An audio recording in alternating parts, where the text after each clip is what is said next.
everyone, welcome back to my YouTube channel Nursing to Norset. I hope you all doing well और आप सबकी preparation for BSc honours nursing entrance exam 2024 अच्छे से चल रही होगी। तो आज के वीडियो में हम डिस्कस करने जा रहे हैं जो हमारा ऑफिशियल सिलेबस है 2024 का बीएससी नर्सिंग एंट्रेंस एग्जाम के लिए। उसमें ये जो सिलेबस मैं आज आपको बता रही हूँ, आज हम बायो का सिलेबस डिस्कस कर रहे हैं और ये सिलेबस आपका हर एक बीएससी नर्सिंग एंट्रेंस एग्जाम के लिए सेम रहने वाला है, चाहे वो एम्स बीएससी नर्सिंग हो, आरयूएचएस हो, एमपीपीएनएसटी हो, उत्तराखंड बीएससी नर्सिंग है या यूपीसीएनईटी का एग्जाम है। हर एक बीएससी नर्सिंग एंट्रेंस एग्जाम का जो सिलेबस है वो एग्जैक्टली यही रहने वाला है।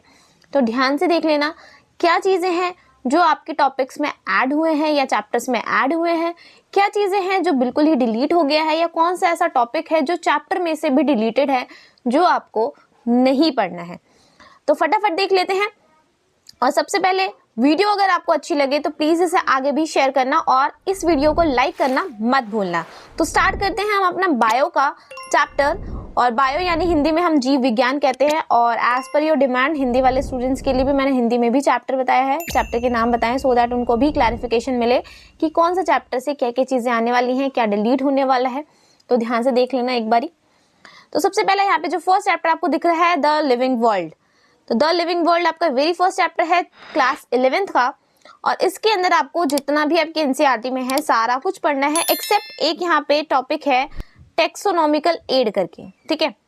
तो एक टेक्सोनॉमिकल एड करके तुम्हारा एक टॉपिक है वो यहाँ से है डिलीटेड, यानी this topic will not be coming in your entrance exam.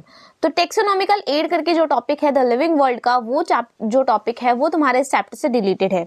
Okay तो आप सभी की प्रिपरेशन आई होप कि अच्छी चल रही होगी और एंट्रेंस एग्जाम आप सभी को पता है आपके पास सिर्फ अब 2 महीने का टाइम बचा है और उस 2 महीने के टाइम के अंदर तुम्हें अपना बेस्ट करना है। और बेस्ट करने के लिए मैंने तुम्हें हमेशा एक चीज बताई है, लास्ट मोमेंट में तुम्हें करनी है टेस्ट की अच्छे से प्रैक्टिस। और टेस्ट की प्रैक्टिस तभी होगी जब तुम उस लेवल के क्वेश्चन की प्रैक्टिस करोगे जो क्वेश्चन पेपर में आने वाले हैं। तो उसके लिए मैंने नर्सिंग टू नॉर्सेट ऐप अपना लॉन्च किया है और नर्सिंग टू नॉर्सेट ऐप पे तुम्हें देखने को मिलती है test series for AIIMS BSc nursing and other BSc nursing entrance exam, जो इंग्लिश और हिंदी दोनों ही मीडियम में अवेलेबल है टेस्ट। और उस टेस्ट के अंदर तुम्हें देखने को मिलते हैं 110 plus chapter wise test including GK जो कि बहुत ज्यादा इंपॉर्टेंट है क्योंकि इसके 10 क्वेश्चन आते हैं और उसका भी तुम्हें अच्छे क्वेश्चंस देखने को मिलते हैं इस टेस्ट सीरीज में। प्लस आपको 10 फुल लेंथ टेस्ट देखने को मिलते हैं, प्लस आपके पास प्रीवियस ईयर क्वेश्चंस, फिजिक्स के चैप्टर वाइज फॉर्मूले, इसके अलावा हर एक टेस्ट के सॉल्यूशन और जितने भी नेम रिएक्शन है या कुछ भी एडिशनल जो भी मेरे पास नोट्स हैं वो आपको इस टेस्ट सीरीज के अंदर देखने को मिलते हैं। और on this occasion of Holi हम लेकर आ रहे हैं आपके लिए special discount up to 50% on all our test series. और जो आपको टेस्ट सीरीज है वो जो पहले 400 की थी अब सिर्फ मिलेगी 299 रुपीज में। तो आपको क्या करना है, nursing to NORCET app download करना है और वहां से फटाफट इस टेस्ट सीरीज को ज्वाइन करना है। और टेस्ट सीरीज जो है, जो ऑफर है वो स्टार्ट हो रही है आपकी 23 मार्च से, यानी 23 मार्च से आपका जो ऑफर है वो स्टार्ट हो रहा है। ओके तो यहाँ पे हमारे पास सेकंड जो टॉपिक है वो आप देख सकते हो, ये है हमारा बायोलॉजिकल क्लासिफिकेशन या जीव जगत का वर्गीकरण। तो जीव जगत के वर्गीकरण में आपको पता है 5 किंगडम क्लासिफिकेशन पढ़नी है और इस 5 किंगडम क्लासिफिकेशन में आपके जितने भी क्लासेस आ जाती हैं हमारी Monera, protista, fungi, lichens, viruses, viroids, ये सारे के सारे आपको पढ़ने हैं 5 किंगडम क्लासिफिकेशन के। बाकी के 2 पोर्शन है प्लांट किंगडम और एनिमल किंगडम, वो हमारा अलग से चैप्टर है। तो बायोलॉजिकल क्लासिफिकेशन आपको कंप्लीट पढ़ना है पूरा। नेक्स्ट चैप्टर है आपका प्लांट किंगडम। तो प्लांट किंगडम के अंदर अगर आप देखो तो प्लांट किंगडम के अंदर हमारा आता है एल्गे, ब्रायोफाइट्स, टेरिडोफाइट, जिम्नोस्पर्म और एक और क्लास आती है हमारी एंजियोस्पर्म। लेकिन जो एक और डिवीजन है एंजियोस्पर्म वो आपका चैप्टर से डिलीटेड है, यानी जो ये पोर्शन है इससे तुम्हारा जो एंजियोस्पर्म है वो डिलीट कर दिया गया है। बट एंजियोस्पर्म इतना बड़ा टॉपिक नहीं है तो मेरे अकॉर्डिंग तो तुम्हें ये डिलीटेड तो है पर थोड़ा बहुत पढ़ के चले जाना चाहिए क्योंकि आगे चल के जो तुम्हारा sexual reproduction in flowering plants आता है उसमें भी आ जाता है, तो पढ़ सकते हो तुम इसे, ठीक है। ओके नेक्स्ट है तुम्हारा एनिमल किंगडम। तो एनिमल किंगडम में भी जो मोस्टली आपको मेन फोकस करना है, एनिमल किंगडम की जितनी भी क्लासेस हैं सारी क्लासेस को अच्छे से पढ़ के जाना। एनिमल किंगडम तुम्हारा पूरा कंप्लीट सिलेबस आएगा और हर एक क्लासेस के हर एक जो पोर्शन है उसके हर एक के तुम्हें कम से कम 2 एग्जाम्पल्स उनके साइंटिफिक नेम के साथ याद होने चाहिए, ठीक है। उनके फीचर्स याद होने चाहिए, लाइक तुमसे पूछा जाए कॉर्डेट्स और नॉन कॉर्डेट्स में क्या डिफरेंस है तुम्हें पता होना चाहिए। तुमसे मैमल से कुछ एक्सेप्शन पूछी जाए तो वो पता होना चाहिए। अगर तुम्हारा उसके अंदर कोई भी कैटेगरी है तो उसके अंदर भी तुम्हें पता होना चाहिए कि उनकी क्या क्या फीचर्स हैं, ठीक है। तो ये तुम्हें एनिमल किंगडम में करके जाना। नेक्स्ट चैप्टर पे आते हैं मॉर्फोलॉजी ऑफ फ्लावरिंग प्लांट्स। तो मॉर्फोलॉजी ऑफ फ्लावरिंग प्लांट्स और एनाटॉमी ऑफ फ्लावरिंग प्लांट्स, तो ये दोनों चैप्टर है पुष्पी पादुकों का शरीर और आकृति। ये दोनों तुम्हें अच्छे से करके जाना है। मॉर्फोलॉजी ऑफ फ्लावरिंग प्लांट्स भी आपकी कंप्लीट करके जानी है और एनाटॉमी ऑफ फ्लावरिंग प्लांट्स भी आपको अच्छे से करके जानी है। अब यहाँ पे कुछ चीजें ऐड हुई हैं, लाइक कुछ क्लासेस ऐड हुई हैं, कुछ फैमिली ऐड हुई हैं मॉर्फोलॉजी ऑफ फ्लावरिंग प्लांट्स में। तो वो फैमिली है हमारी मालवेसी, क्रूसीफेरी, लेग्यूमिनेसी, कंपोजिटी और ग्रामिनी। तो ये जो क्लास है तुम्हारी, ये जो फैमिली है, ये ऐड हुई है मॉर्फोलॉजी ऑफ फ्लावरिंग प्लांट्स में, तो इसको एक्स्ट्रा तुम्हें पढ़ के जाना है। और एनाटॉमी में और मॉर्फोलॉजी में ये दोनों तुम्हें अच्छे से पढ़ के जाना है, ठीक है। और एनाटॉमी में भी जो आपका सेकेंडरी ग्रोथ है उसको डिलीट कर दिया गया है, ठीक है। तो यहाँ पे मैं तुम्हें बता रही हूँ इस वीडियो के अंदर कि क्या क्या टॉपिक्स हैं जो ऐड हुए हैं और क्या क्या ऐसे टॉपिक हैं जो तुम्हारे डिलीट कर दिए गए हैं, ठीक है। तो इसको अच्छे से आपको लेके चलना है। अगर आपके पास न्यू एनसीईआरटी है तो वेल एंड गुड है, उसमें तो ऑलमोस्ट जो है न्यू सिलेबस ही है जो अपडेटेड सिलेबस है। बाकी किसी के पास अगर ओल्ड एनसीईआरटी है तो वो यहाँ से देख सकता है। जिन चैप्टर का मैं मेंशन नहीं कर रही हूँ वो चैप्टर तो मैं बिल्कुल भी नहीं पढ़ना है, और अगर किसी चैप्टर में मैंने बताया ये चीज़ डिलीटेड है तो वो नहीं पढ़नी है, और अगर कुछ ऐड हुआ है तो वो तुम्हें एक्स्ट्रा नोट्स लेके उसे चीज़ों को पढ़ना है, ठीक है। नेक्स्ट चलते हम हमारा सेवेंथ चैप्टर है स्ट्रक्चरल ऑर्गेनाइजेशन इन एनिमल। तो यहाँ पे क्या हुआ है, आप जब पढ़ते हैं यहाँ पे आपको पूरा कंप्लीट टिश्यू पढ़ना है। जितने भी टाइप्स ऑफ टिश्यू हैं हमारी बॉडी के अंदर वो सारा कुछ पढ़ना है। एपिथेलियल टिश्यू है, कनेक्टिव टिश्यू है, वो सब कुछ पढ़ना है, हर एक एग्जाम्पल के साथ पढ़ना है। लास्ट में यहाँ पे 3 के बारे में डिस्कस, 3 ऑर्गेनिज्म के बारे में डिस्कस करते हैं। हमारा जो ये बुक है इसके अंदर हमारे इसमें कॉकरोच के बारे में डिस्कस किया गया है, देन अर्थवर्म के बारे में डिस्कस किया गया है, एंड फाइनली हमारा फ्रॉग के बारे में डिस्कस किया गया है। तो इसमें से क्या है, जो कॉकरोच और अर्थवर्म है ये तुम्हारे डिलीट कर दिए गए। और इस बार हर बार ऐसा होता था कि फ्रॉग इंक्लूड नहीं होता था, इस बार जो तुम्हारा सिलेबस है उसमें फ्रॉग इंक्लूड किया गया है। तो प्राणियों में संरचनात्मक संगठन में तुम्हें फ्रॉग यानी कि मेढक के बारे में अच्छे से पढ़ के जाना है। उसकी जो भी रिप्रोडक्टिव ऑर्गन्स हैं, कैसे होता है उसका डाइजेस्टिव, सर्कुलेटरी, रेस्पिरेटरी, नर्वस, ये सारे सिस्टम को अच्छे से पढ़ के जाना है फ्रॉग का। बाकी कॉकरोच और अर्थवर्म आपको डिलीटेड है, वो नहीं पढ़ना है, ठीक है। ओके, नेक्स्ट चैप्टर है cell the unit of life. तो ये आपको पूरा का पूरा कंप्लीट चैप्टर है, इसमें कुछ भी तुम्हें डिलीट नहीं करना है।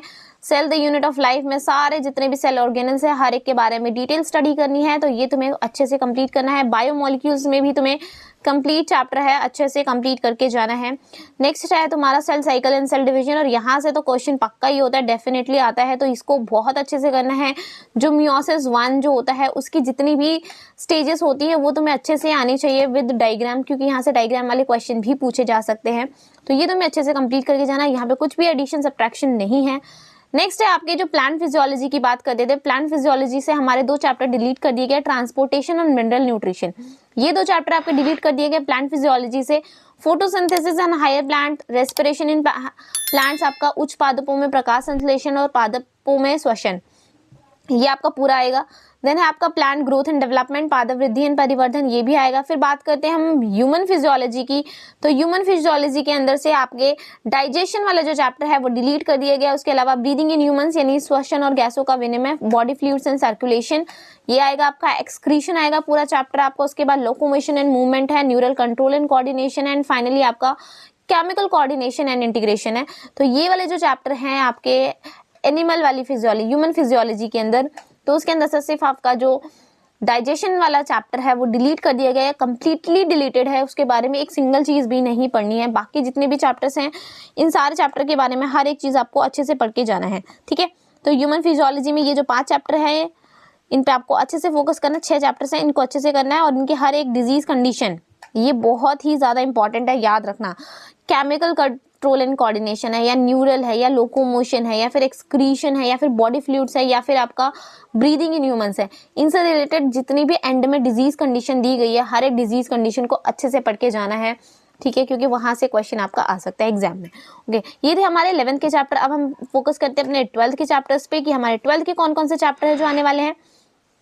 तो 12th के चैप्टर में सबसे पहला हमारा sexual reproduction in flowering plants, तो ये आपको अच्छे से करके जाना है। इसके अंदर आपको पूरा एंजियोस्पर्म को ही एक्सप्लेन किया गया है, बिकॉज फ्लावरिंग प्लांट जो होता है वो हमारे एंजियोस्पर्म्स ही होते हैं। तो इसीलिए मैंने बोला था जब आपका प्लांट फिजियोलॉजी था उसमें एंजियोस्पर्म वाला पोर्शन डिलीटेड है, लेकिन अगर आप वहाँ पे पढ़ लोगे उस चीज को तो यहाँ पे आके आपको थोड़ा ईजी हो जाएगा समझना। तो एंजियोस्पर्म वाला पोर्शन है, इसके अंदर पूरा ही उसी के अंदर आपको पूरा रिप्रोडक्शन को एक्सप्लेन किया गया है।